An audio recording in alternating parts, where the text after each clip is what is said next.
오늘 말씀의 제목은 하나님과 동행하는 삶, 하나님과 동행하는 삶이라고 하는 제목을 가지고 함께 하나님의 은혜를 나누기를 원합니다. 믿음은요, 맡기는 거예요. 우리의 장래를 맡기는 거고요. 우리의 모든 인생사를 여호와 하나님께 온전히 맡기는 거예요. 주님을 온전히 붙잡는 겁니다. 하나님께서는 끊임없이 우리에게 말씀을 하시는데 내 길을 여호와께 맡기라, 내 짐을 여호와께 맡기라, 너의 행사를 여호와께 맡기라, 이렇게 말씀을 하십니다. 바로 이것이 하나님을 기쁘시게 하는 것이고 바로 이것이 하나님과 동행을 하는 겁니다. 오늘 본문이 기록된 창세기 5장을 보게 되면 아담에서부터 노아까지 계보를 밝히고 있어요. 그러면서 그 사람들의 인생의 이력을 아주 간단하게 기록을 하고 있습니다.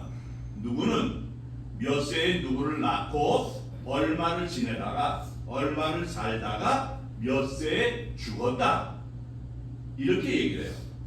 그러다가 21절에 와서 보니까 에녹에 이르러서 이게 바뀌어요.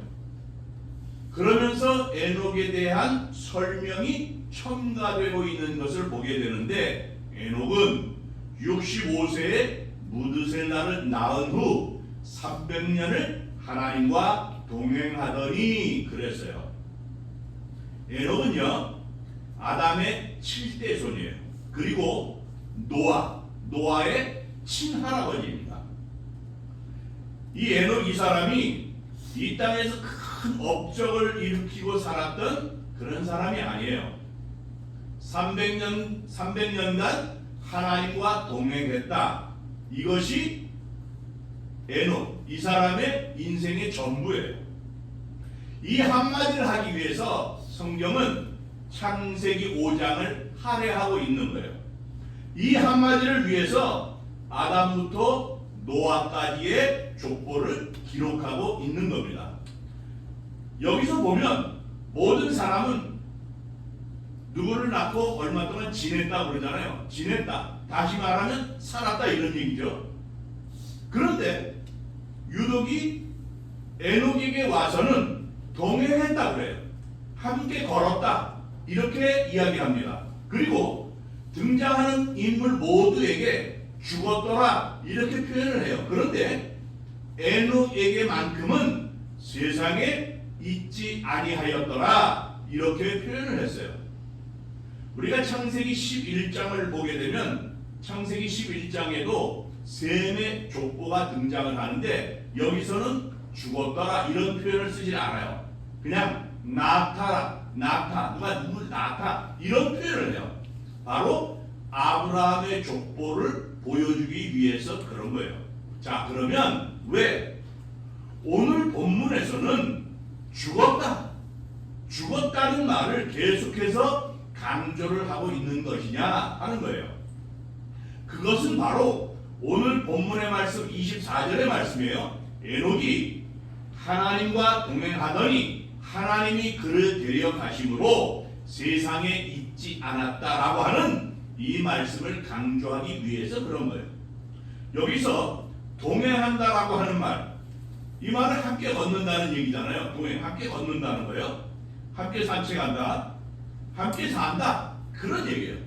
서로 떨어질 수가 없어요. 그래서 함께 사는 것을 말하는 것이 동행이라고 하는 그런 단어잖아요. 자, 히브리서 기자가 히브리서 11장 5절에서 어떻게 얘기를 하는가 하면 이 본문에 나오고 있는 하나님과의 동행에 대해서 주석을 얘기하면서 주석을 하는데 어떻게 기록을 하는가 하면, 믿음으로 에녹은 죽음을 보지 않고 옮겨졌으니 하나님이 그를 옮기심으로 다시 보이지 아니하였느니라. 그는 옮겨지기 전에 하나님을 기쁘시게 하는 자라 하는 증거를 받았느니라, 이렇게 말씀을 해요. 그래서 히브리 기자는 한마디로 하나님을 기쁘시게 하는 것, 바로 그것이 동행이다, 이렇게 단언을 하고 있는 거예요. 바로 그거예요. 나는 하나님이 너무 좋아요. 하나님은 내가 좋고, 나는 하나님을 정말 사랑해요. 하나님께서는 나를 사랑하세요. 나는 하나님이 없으면 살 수가 없어요. 그러니까 하나님께서 그래, 나도 너 없이 살 수가 없다. 이것이 동맹이에요. 에녹이 살던 이때 당시의 시대 상황을 창세기 6장 3절에서 어떻게 말씀을 하고 있는가 하면, 여호와께서 이르시되 나의 영이 영원히 사람과 함께 하지 아니하리니 이는 그들이 육신이 됩니다. 그랬어요. 당시에 하나님께서 사람들과 함께 하는 것을 거부하셨다는 거예요. 사람들과 함께 하지 않겠다고 말씀을 하시는 거예요. 왜 그런가 하면 이 사람들이 생명을 주시는 하나님의 영이 없는 죄악된 육신으로 가득한 삶을 살았기 때문에 그런 거예요.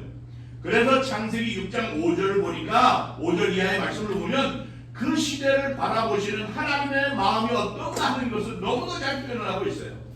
여호와께서 사람의 죄악이 세상에 가득함과 그의 마음으로 생각하는 모든 계획이 항상 악할 뿐임을 보시고 땅 위에 사람 지으셨음을 한탄하셨다. 이렇게 말씀을 했어요. 바로 이러한 시대에 에녹이 하나님과 동행을 했다는 거예요. 성경에는요, 에녹이 아주 어떻게 특별히 훌륭하고 뛰어난 사람이었다 이런 기록이 전혀 없어요. 당시에 널리 알려진 영웅 이런 사람도 아니에요.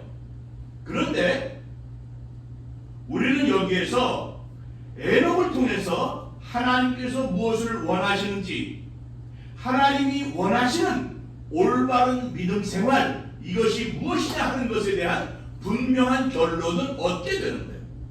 그것은 믿음은 하나님과 더불어 동행하는 삶이라고 하는 거예요. 미가서 6장 8절을 보잖아요. 미가서 6장 8절을 보면 타락하고 범죄한 그 이스라엘 백성들을 향해서 하나님께서 요구하는 것이 무엇인가 하는 것에 대해서 너무도 분명하게 말씀하고 있어요.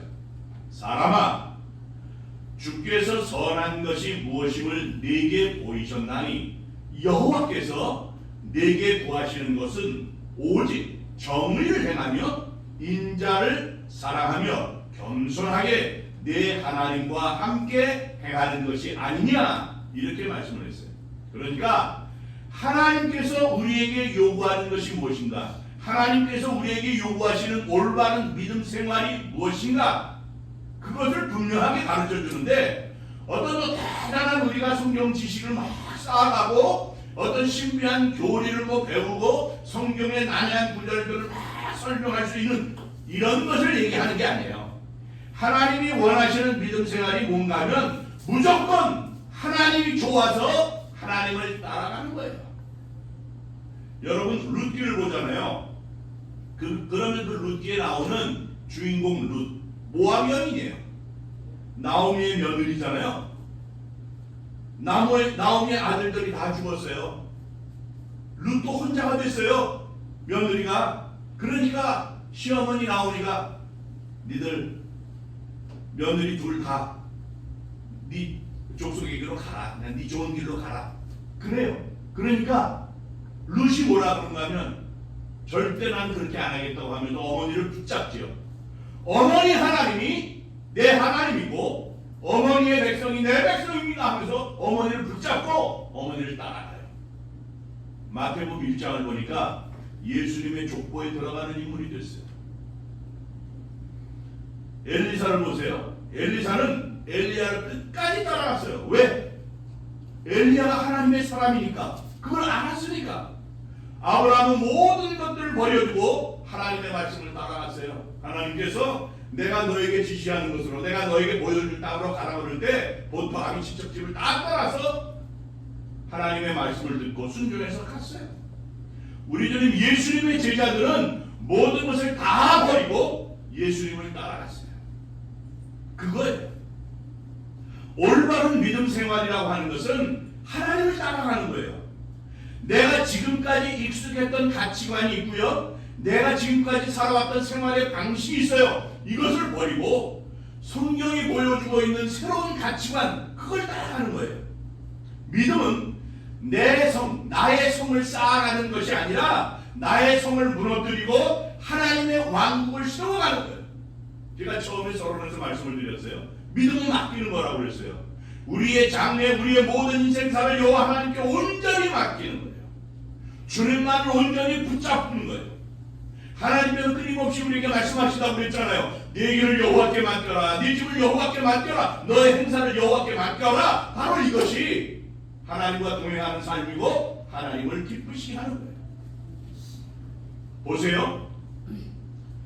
성경은 에녹이 살다 간 그 삶의 가치를 한마디로 요약을 하는데, 이게 무언가 하면 에녹은 하나님과 동행했다. 에녹은 하나님을 기쁘시게 했다. 바로 이거예요. 우리는요 때때로 이렇게 생각을 해요. 착각을 하는 거죠. 삶이 형통하고 넉넉해야 하나님과 동행하는 삶을 살 수 있다. 그런단 말이에요. 그러다 보니까 이렇게 생각할 수 있어요. 아마 에녹도 그의 삶이 아마도 형통한 삶이었을 거야. 이런 생각을 할 수가 있을 거라고요. 그런데요 절대 그렇지 않아요. 에녹은 최악의 시대를 살다 간 사람이에요. 그 시대가 어떤 시대였는지 창세기 4장 23절 이하를 보게 되면 알 수 있는데, 가인의 7대손이 누군가 하면 라멕이에요. 근데 이 사람이요 사람을 죽여요. 살인을 했다고요. 그런데요 살인을 하고 나서 스스로가 자기 자신이 예찬을 해요. 내가 사람을 죽였다고 자랑하듯이 떠들어요. 그리고 하나님의 벌하심을 비웃는 그런 사악한 모습을 보입니다. 역사적으로 그 시대는 오래지 않아서 곧 노아의 홍수 심판이 내려질 바로 그러한 상황이었어요. 그 시대가 얼마나 악했던지 하나님께서 세상에 사람 지었음을 한탄하셨잖아요.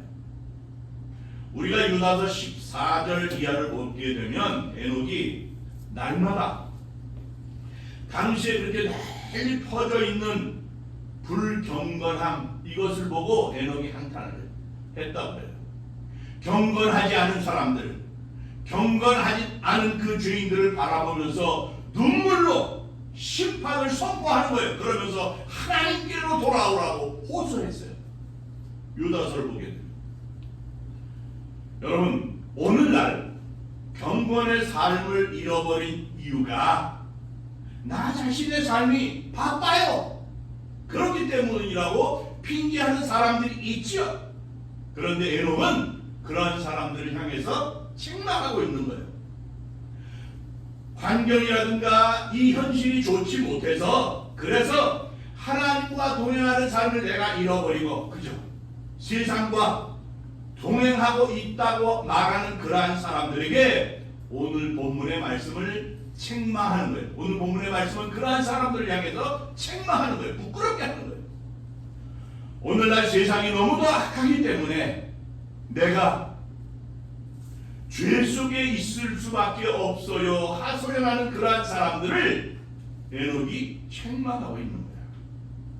저는요 애들이 아직 어려서요 애들을 다 키워놓고요, 그리고요 내가 좀 더 돈도 많이 벌어놓은 다음에 은퇴한 다음에 내가 충성할게요.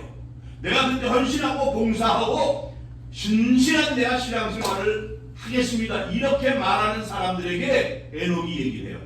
나는 300년을 살면서 자식들을 낳고 수많은 자식을 키우면서 최악의 상황에서 최선의 길을 걸으며 하나님과 동행했노라, 이렇게 얘기한다고요.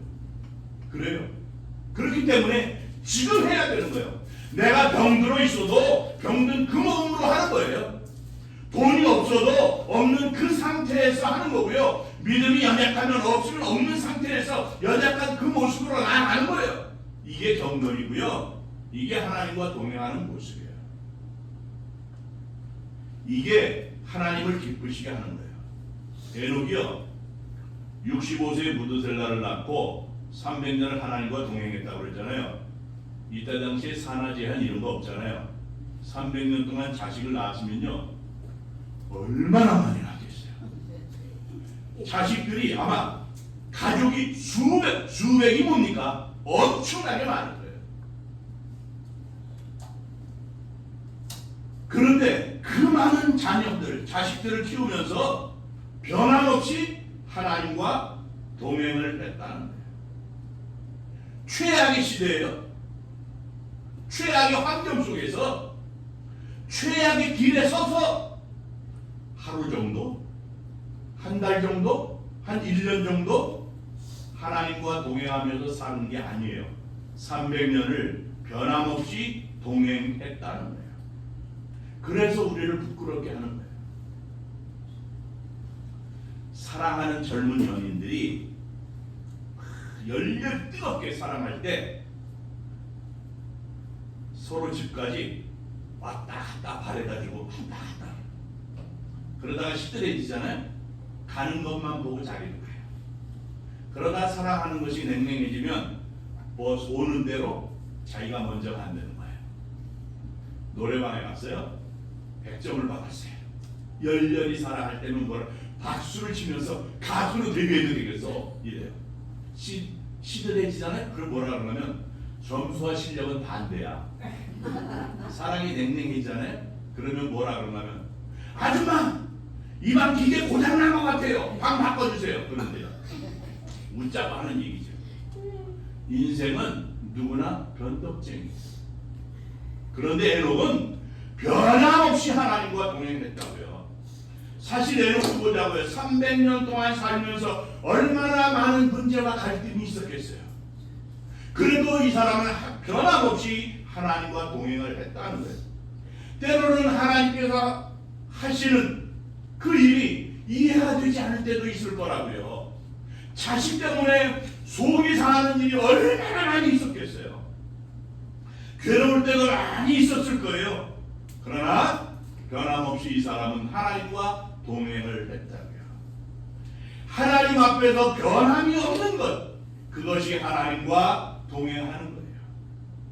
신실하게 하나님을 섬기는 것, 신실하게 하나님을 따라가는 것, 온전히 주님께 우리를 맡기는 것, 이게 하나님과 동행하는 거예요. 에녹은 300년을 하나님과 동행했다. 여러분, 우리가 교회를 섬기다가요 신앙생활을 하다 보면은요 때로 지칠 때가 있어요. 탈진이 올 때도 있고요 갈등이 있을 때도 있어요. 그럴 때마다 우리가 분명히 기억해야 될 것이 있는데 그것이 뭔가 하면 에녹은 300년을 하나님과 동행했다라는 거예요. 그러면 여러분 보세요. 에녹이 이렇게 300년 동안 변함없이 하나님과 동행할 수 있었던 계기가 무엇이냐 하는 거예요. 오늘 본문을 우리가 읽어 내려가다 보면 우리의 눈길을 머물게 하는 단어가 나오는데 오늘 본문 22절이에요. 무드셀라를 낳은 후 300년을 하나님과 동행하며 자녀들을 낳았으며 이렇게 말씀을 하고 있잖아요. 그런데요 여기서 무드셀라를 낳은 후라는 거예요. 무드셀라를 낳은 후. 자, 무드셀라를 낳기 전에 하나님과 동행했다는 그러한 기록은 없어요. 그런데 오늘 본문을 보니까 무드셀라를 낳은 후에 300년을 하나님과 동행했다 이렇게 말씀을 하는 거예요. 자, 이 말씀을 통해서 우리가 발견할 수 있는 것이 뭔가 하면 에녹이 그의 아들 무드셀라가 태어나고 나서 그러니까 무드셀라의 출생이 그 아버지 에녹의 인생에 있어서 중요한 전환점 계기가 됐다라고 하는 그러한 얘기가 되는 거예요. 토마스 뉴베리라고 하는 성경학자가 무슨 얘기를 했는가 하면 무드셀라라고 하는 말이요 당시 고대 근동 지방에서는 그가 죽음이 오면 심판이 온다 라고 하는 보편적인 의미로 통용이 되고 있었대요. 본래 무드셀라라고 하는 문자적인 의미가 창을 던지는 사람, 창을 던지는 사람이라고 하는 뜻이에요. 그리고 한 부족하고 부족이 전쟁을 하게 돼, 싸움을 하게 되잖아요. 그러면 맨 앞에 창을 잘 던지는 사람이 선다는 거예요. 그러면 상대방 부족이 이런 생각을 하게 된다는 거죠. 저 사람만 죽으면 저 부족은 끝이다. 그가 죽으면 끝이 온다. 그래서 무드셀라라고 하는 이름이 보편적으로 그가 죽으면 끝이 온다. 이런 의미로 통용이 됐다는 거예요. 자, 그러면 이제 우리가 이런 상상을 할 수 있을 거예요. 하나님이 어느 날 에녹을 불렀어요. 에녹아, 세상이 너무 악해졌지, 너무 많이 타락했지. 그래서 내가 이 세상을 심판해야 되겠다. 나의 심판이 가까이 왔다고 하는 사인을 내가 너에게 주마. 그것은 네가 얼마 있으면 아들을 낳을 것인데 그 아들의 이름을 무드셀라라고 지어라. 그가 죽으면 심판이 온다는 뜻이다. 그가 죽으면 이 세상에 심판이 임하게 될 것이다. 그래서 에녹이 아들을 낳고는 하나님의 계시를 따라서 그 아들의 이름을 무드셀라라고 지었을 거라고요. 그러면 여기서 또 한번 생각을 해보자고요. 아버지 에녹이 아들의 이름, 무드셀라예요. 아들의 이름을 부르면서 무슨 생각을 했을까? 아들의 이름을 부를 때마다 무드셀라야, 무드셀라야 그럴 때 하나님의 심판이 온다, 하나님의 심판이 온다. 아들의 이름이 그거예요. 하나님의 심판이 온다. 아들을 그렇게 부르는 거예요. 그러면 무슨 생각을 하겠어요? 이 아이가 죽으면 심판이 온다고 그랬는데, 그래, 심판이 올 거야. 어느 날인가 분명히 내 인생을 결산할 그날이 분명히 올 것이다. 그리고 역사 속에서도 하나님의 심판이 올 것이다. 이러한 심판에 대한 각성이 에녹 그 자기 자신의 마음속에 있는 거죠. 그러다 보니까 자기 자신의 삶을 돌이키게 되고 하나님과 동행하는 삶으로 들어가게 되는 거라고요. 아, 인생의 끝이 있구나. 역사의 심판이 있는 것이로구나. 이러한 진리를 깨닫는 데서부터 모든 신앙이 달라지기 시작을 하는 거죠. 이것이 오늘날 우리에게 마찬가지잖아요. 끝이 있다라고 하는 것을 민감하게 인식하고 살게 될 때 우리의 삶에도 변화가 오는 거예요. 여러분, 우리가 분명히 기억해야 돼요. 우리의 생명이 내일을 보장하지 못해요. 우리의 건강, 우리의 기업, 모든 것이요 내일을 보장하지 못한다고요. 내일은 난 몰라요. 하루하루 살아요. 불행이나 여행함도 내 뜻대로 못해요. 어느 부자가 소출을 많이 거뒀어요. 창고를 보니까 창고가 너무 적어요. 그래서 그 창고를 헐고 창고를 새로 크게 잘 지었어요. 그리고 그 소출을 그 창고에다 가득 놓고 배가 부르고 너무 좋아가지고 기뻐가지고 내 영혼아 이제 편히 쉬어라. 그랬더니 예수님께서 하시는 말씀이 내 영혼을 오늘 거두어 가면 그것이 누구의 것이 되겠느냐? 예수님의 말씀이잖아요. 여러분, 이러한 사실이 우리에게 어떤 통찰력을 주는 것인가? 하나님을 기쁘시게 하는 삶, 하나님과 동행하는 삶, 경건의 삶, 이걸 우리가 결단해야 되는 거라고요.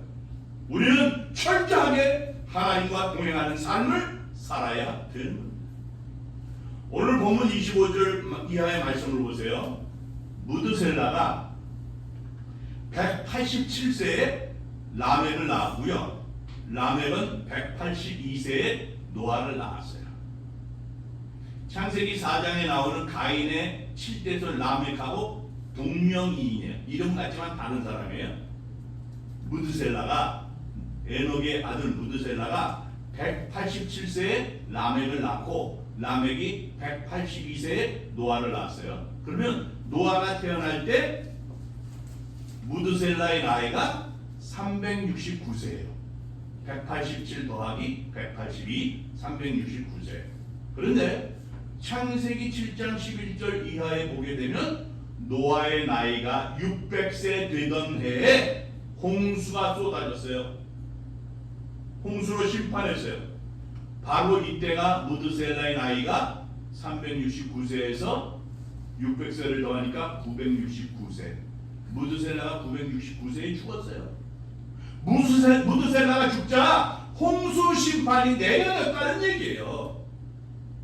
바로 이것이 뭔가 하면 우리를 향하신 하나님의 말씀이 변함이 없다는 것을 증명하는 거잖아요. 에녹이 하나님의 말씀을 듣고 인생과 역사의 끝이 있다고 하는 것을 깨달은 이후에 변함없이 하나님과 동행을 했어요. 그 에녹을 하나님께서 죽음을 보지 않고 영원한 하늘나라로 옮겨주시는 축복을 주신 거예요. 여러분, 이 세상 밖에요 영원한 나라가 있어요. 현대인들의 모든 신앙의 문제점이 바로 여기 있어요. 믿는 것 같지만요, 영원한 저 나라가 실제로 존재한다는 사실을 믿지를 못해요. 모두 이 땅이 끝이라고 생각을 합니다. 그래서 너도 나도 할 것 없이 여기서 모든 것들을 가지고 누려야 된다는 생각을 한다고요. 그러나 분명히 기억해야 돼요. 영원한 나라가 있어요. 우리가 사는 이 미국에서 태평양을 건너가잖아요. 그러면 우리의 고향 한국이 있어요. 그런 것처럼 이 세상 저 위에 우리의 본향 영원한 하나님의 나라가 있어요. 에녹이요 이사 가는 것처럼, 여행을 떠나는 것처럼 영원한 나라로 옮겨졌다고요. 우리가 그 나라를 한 번이라도 맛볼 수 있다면 이 땅의 것에 대해서 욕심을 내지 않을 거라고요. 그 나라를 우리가 진실로 믿는다고 한다면 이 땅만을 위해서 목숨을 걸지는 않을 거라고요. 여러분, 이곳에서 모든 것을 다 가져야 행복할 것이라는 그런 생각을 해서는 안 되겠죠. 참으로 좋은 것은 저 영원한 하늘나라에 다 있는 거잖아요. 그렇기 때문에 이 세상을 살면서 이 세상을 사는 동안 우리의 최고의 기쁨, 최고의 기적은 무엇인가 하면 하나님과 동행하는 거예요. 사랑하는 성도 여러분, 인생길을 혼자서 걸어가면서 혼자서 걱정하지 마세요. 그러면 모든 것을 나 혼자 내 힘으로 감당해야 되니까 지치고 쓰러질 수밖에 없어요.